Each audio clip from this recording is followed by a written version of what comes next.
Did anybody catch how many layers of Inception we just went through with this episode? So Luffus is potentially, he has been isekai'd into a video game that is based off of a novel that is based off of a video game, and potentially has been isekai'd by another person that is a beta tester who for some reason could potentially have been accidentally adapted into the novel series, which is based off of the video game in its beta format.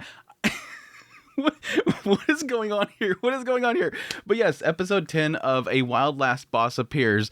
What an episode. I don't even know where to start. I mean, obviously, the majority of this episode is getting into the sus Dina. Finally digging into who Dina is. Potentially. I mean, it's still up in the air as to if this is even true. Is Dina this beta tester? If they're a beta tester, are they telling the truth in this scenario? That at some point they were a beta tester and then somehow they ended up in their character. It's a half-elf that was going to be, put into this next update. And they're claiming this world is all based off of the novels, which I have my problems with that already. I mean, the big thing being the fact that Luffus was summoned into the world at the point that he just got defeated in the game. So how was he summoned into a novel based off of something that just happened? And yes, technically this is a world that is 200 years later, but there's a massive time jump here. It's not just a time jump inside the world itself. It would have been a time jump that would have allowed the current world to adapt his work. And yes, how did it get the approval? Because they did claim that it takes the players to actually approve of the adaptation, and then they adapt it into the work. He was already getting an adaptation for his story, so maybe they just kind of keep that approval, and then it would do this whole thing part right here where he got defeated and sealed away. I don't know. There's so much stuff to dig in here. So let's just start it off. Let's just kick it off from the very beginning. We'll go through the episode as proper and really kind of dig into each of these points. Yes, opening up with Luffus confronting Dina. I like that they kind of open it up with the idea of, I just realized back at the tower, it was dirty. There's no way an advisor would have been standing around for 200 years and never clean up that place. Dina's cleaning... Dina not cleaning the tower was the big giveaway that's not an advisor. But anyways, yeah, I'm just joking mostly. Anyways, yes. Get into the idea that, yes, Dina has the ability to alter minds. Now, this is interesting because, yes, he points out you must be very powerful to be able to change the minds of somebody that is higher level than you. And yes, we find out later on that Dina is actually level 1000. But even still, Dina says that she's not able to alter Luffus's memories because they have such a strong will, that it would take like an entire year to alter them. So all they were really able to do is sort of manipulate or nudge Luffus as they went along, which again makes sense to me. When they first met, it felt like all they were really doing was implanting just a little image. Yeah, remember this person that was back here in this corner? Yeah, you just didn't notice me.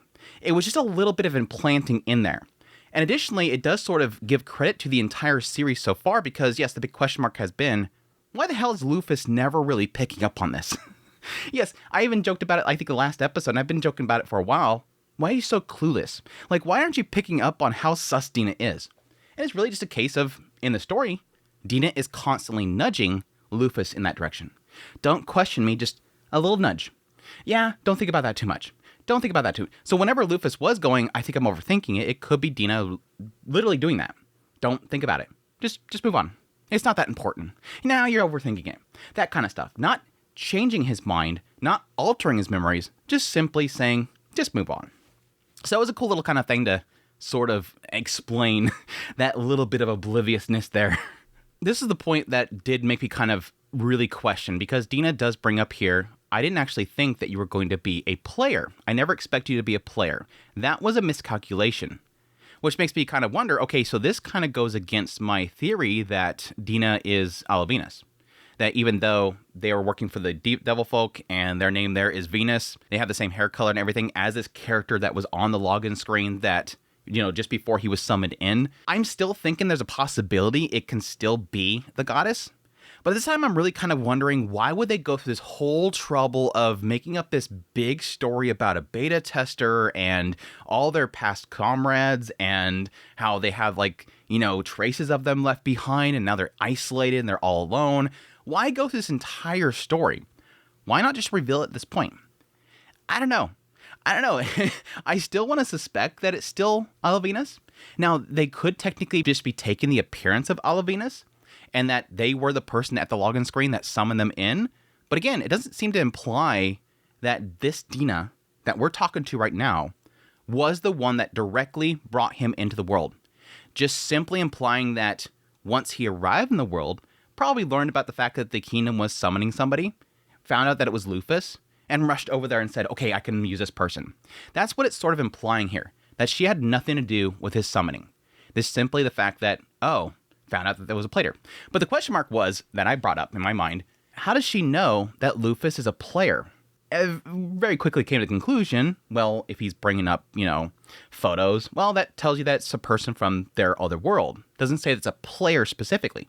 Well, yeah, technically, he's bringing up all the mechanics of the world, even knows what X-Gate is. So I guess technically, over time, Dina would have learned that Luffus is a player because of how much knowledge he has of the world itself. He seems to know about the, cities and whatnot. So it does make sense in the end. But yeah, I think the big question mark for me is going to be going forward is, does this completely kill my theory that it's Alavenus? I guess it could, but I'm still suspicious of the story that she's created. But anyways, yes, this is where Dina reveals that they are not a player, but in fact a beta tester. That they were testing out the new half-elf race that was going to be implemented in the next update. And yes, that's how they knew about the whole tower, because they were looking at the actual testers' computers and the data they had in there apparently about Luffus. That's kind of a weird thing to get into. You would think that they would know about it. I guess they're implying that Luffus, when he created that tower in the game, it was hidden from all the other players, I guess. But additionally, yes, reveals the fact that they have been working with the Devil Folk, that they've been working there as Venus, and they were working to try to get the two sides to crush each other, which that was kind of my theory. My theory that I've had for a while now was that Dina was Alavenus, and they seen the world being destroyed by the Devil Folk, and was trying to actively push Luffus to get in conflict with them, to destroy them, which all kind of played out. It kind of played out that way, just not from a god's perspective. And yes, he reveals that she's level 1000. She's one of the luminaries, the metal Venus, which odd here because it does say the metal, which I assume would be their element. That's what they kind of get into, that she's using metal. But it does get into later on that she's technically using other abilities. She's using water. I don't know if there's an earth type, but it does have a point where she's growing things that could be applied by the water effect. But it still does kind of show that she does have multiple elements. Eventually, Luffus overcomes her, realizes that, yeah, you're a beta tester. You're testing out bugs and different things. You're not actually going for like min-maxing here. You're not going for the hardcore play. You're just trying to see if things are broken. That's literally all you're doing. So you can't really beat me. You're not maximizing your stats. You're not going hardcore with all the stats. You're not looking into the skills abilities and how to like really kind of use them to each other. Again, min-maxing. So she beats her and pretty much says that she's going to forgive her. But then Dina decides to summon a massive meteor, or at least opens up an X-Gate to bring in a massive meteor, in which Luffus just so effortlessly just kicks it. Just goes up there and kicks it. I like how Dina's just completely defeated. Yeah, I lose. You literally just kicked my most powerful ability. But this is where we dig into what exactly Dina is. Dina claims that she's a beta tester and that she came to the world after Luffus was stilled. Again, this is the big question mark that I have, that Luffus, the player, just got stilled. That would imply to me that the moment that Luffus, the player, was defeated, Dina would have been brought into the concept of that world. And then at that point, 200 years pass, and then he's summoned into the world. That's crazy. That's a crazy time jump in just like this mere fragment of a second. But this is where they get into that fact that it's not really the game world, but it's what's being adapted, which that's where it kind of muddies things up. She claims that she's occupying the avatar that she used to play. There was plenty of heroes at that time, which again would be the point which Luffus was sealed. It wasn't brimming with people at level 1000 like in the game, which again, that implies that it's the novels, because not everybody, not all 1 million players are or going to want to have themselves adapted into a novel. So that's why Luffus says that's kind of bad that we're going to be fighting against, the Devil Folk, because there's not many heroes that have been actually adapted. Not many 1000 level people that have been adapted. Now, the important question that Luffus brings up here is, wait, if you're a beta tester, why would you be in the novels? That's where everything just gets really muddied up. Like, you've set up a logic system here, and Dina is already breaking it. Dina is pretty much presenting two absolutes here. It's based on the novels, and I'm a beta tester. Those two things don't come together. But all she really answers to it is that she's an anomaly. It's like, yeah, I acknowledge that I'm not really supposed to be fitting into this scenario here. And they even bring up the idea that there's a possibility there was other beta testers that she would know. And she says that there was some few acquaintances I had. There was at least a trace of people I remember from reality, but now they're all gone. Dead. I don't know what she's really implying here, because she's not saying other beta testers, she's saying acquaintances. And I'm kind of curious if that's just simply meaning people that were made into novels that she knew that are already dead. Not necessarily other beta testers that are falling under the same situation that she is. Again, she's claiming she's an anomaly, meaning that she isn't outside the norms. Which, yes, this all implies to me, which I think kind of leads into why Luffus eventually does bring Dina under her wing, is the idea that, yeah, Dina has been literally living in a world alone as an alien, entity within this world for 200 years. Everybody's gone. And as she says, I've been watching slowly this entire place be destroyed. From the moment that Luffus was sealed away, Dina was there. What happened since that point? The devil folk have taken over. They've destroyed everything. They've conquered everything, and mankind is suffering, and I'm assuming she's suffering as well. She's pretty much, implanted herself into the devil folk and is trying to destroy them from the inside in order to save something that was remaining there. And then Luffus showed up. Luffus showed up, and she decided to manipulate him in order to take down the Demon Lord. But I think seeing the fact that Dina is alone and has been alone for 200 years is probably what eventually leads to kind of bringing him under the wing. But Luffus still right here feels like something's off. There's something wrong with what she's saying. And so I started kind of thinking the same thing, like, what in here is off? Yes, the obvious answer here, what Luffus is feeling is off, is potentially just the idea of claiming that they are a beta tester when this stuff is based off novels. Now, there is a chance here that potentially this beta tester was beta testing, and then maybe they were just like awfully mentioned in one of the novels. Like somebody mentioned their name or something like that, and that manifests them into this novel story, which manifests them into this world. But that's the big thing that's off there. The only other thing that I can think of is how Dina knew that Luffus was going to be special or something. Now, granted, Agokeros knows that they're still summoning people, so the devil folk were getting information about summonings happening, and thus Dina, as Venus, could have intercepted that information about Luffus and immediately said, Luffus is here? I gotta get the hell over there and get Luffus to aid me in what I'm doing. So that's not too much of a stretch there. Other than that, I'm not really sure. I'm not really sure what else it could be. Besides, again, the problem with Luffus being summoned into a novel that is not even wrote yet. Again, Luffus just got defeated and he was brought in there.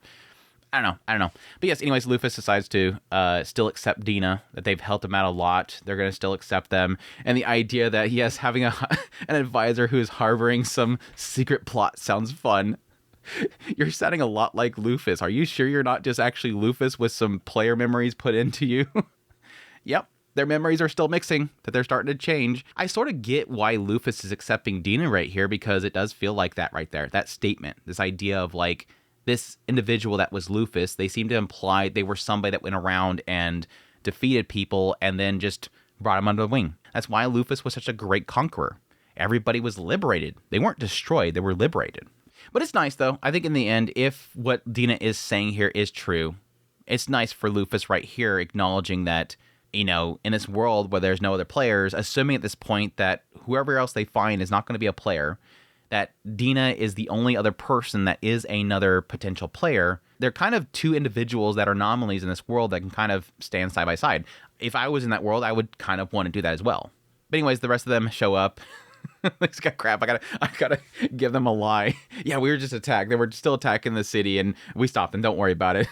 Freaking Ares, that little pup face just comes out of nowhere. Libra's like, tell us next time when something like that happens so I can come help you.